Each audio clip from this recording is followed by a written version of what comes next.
دیکھیے اگر کسی ایسی زمین پر بارش برسے جو اوپر سے بہت سخت ہے تو پانی بہہ جائے گا، زمین میں جذب نہیں ہوگا تو کوئی روئیدگی پیدا نہیں ہوگی۔ اگر دل سخت ہے تو قرآن مجید ان پر کوئی اثر نہیں کرے گا۔ اس کے لیے سب سے پہلے موعظہ کی ضرورت ہے، وعظ کی ضرورت ہے، نصیحت کی ضرورت ہے، تاکہ دل نرم پڑ جائے۔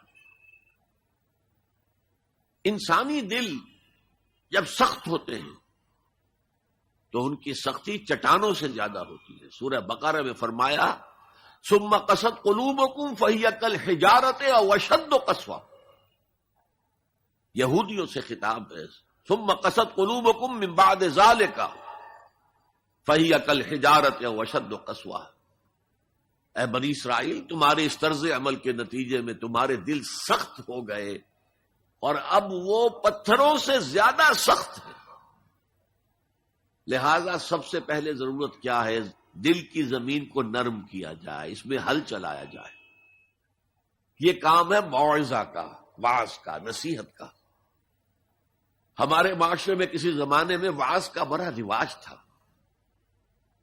آج کل یہ چیز ختم ہو گئی ہے، بلکہ وعظ کو گھٹیا بات سمجھا جاتا ہے۔ بھائی کوئی عقلی بات کرو، کوئی علمی بات کرو، تم تو وعظ کہہ رہے ہو، گویا کہ وعظ گھٹیا چیز ہے۔ نہیں، وعظ سے دل میں رقت پیدا ہوتی ہے، نرمی پیدا ہوتی ہے۔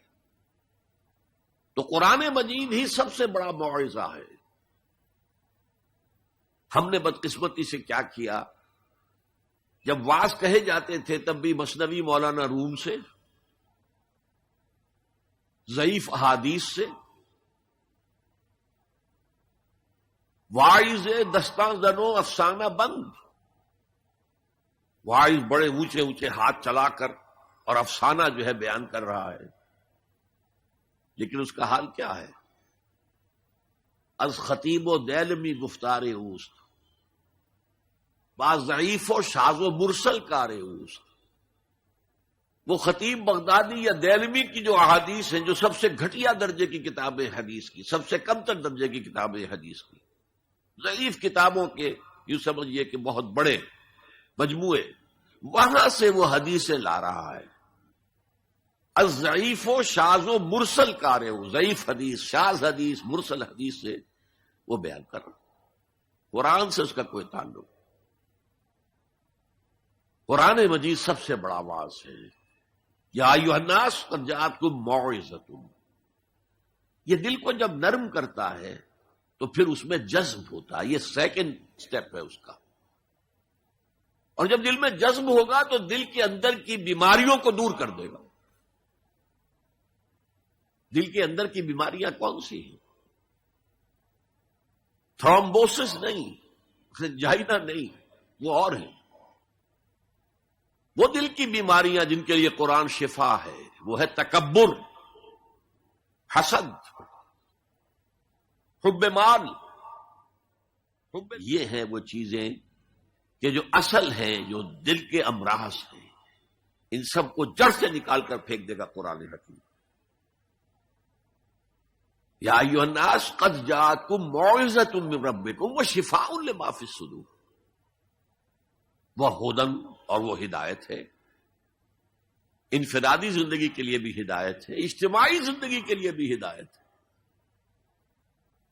کبھی اگر سورہ فاتحہ پر آپ غور کریں، جو ہماری نماز کا جزو لازم ہے، تو ہم پہلے کہتے ہیں الحمدللہ رب العالمین الرحمن الرحیم مالک یوم الدین ایاک نعبد و ایاک نستعین۔ یہ ہدایت تو ہمیں پہلے ہی ملی ہوئی ہے۔ پھر جو ہم کہتے ہیں اہدنا الصراط المستقیم، اللہ کو ہم نے پہچان لیا، اسے رب العالمین مان لیا، اسے رحمان مان لیا، اسے رحیم مان لیا، اسے روز جزا کا حاکم مطلق مان لیا، تو اب کون سی ہدایت رہ گئی؟ ہدایت تو آ گئی۔ اب اصل ہدایت جو درکار ہے وہ ہے جو ریلیونٹ ہے آج کے دور میں،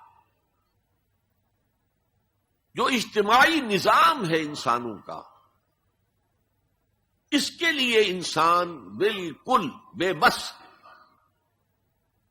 اس کی عقل جو ہے اجتماعی نظام عدل قائم نہیں کر سکتی۔ انفرادی طور پر نیکی اور بدی کا علم میرے اور آپ کے نفس کے اندر ودیعت شدہ ہے.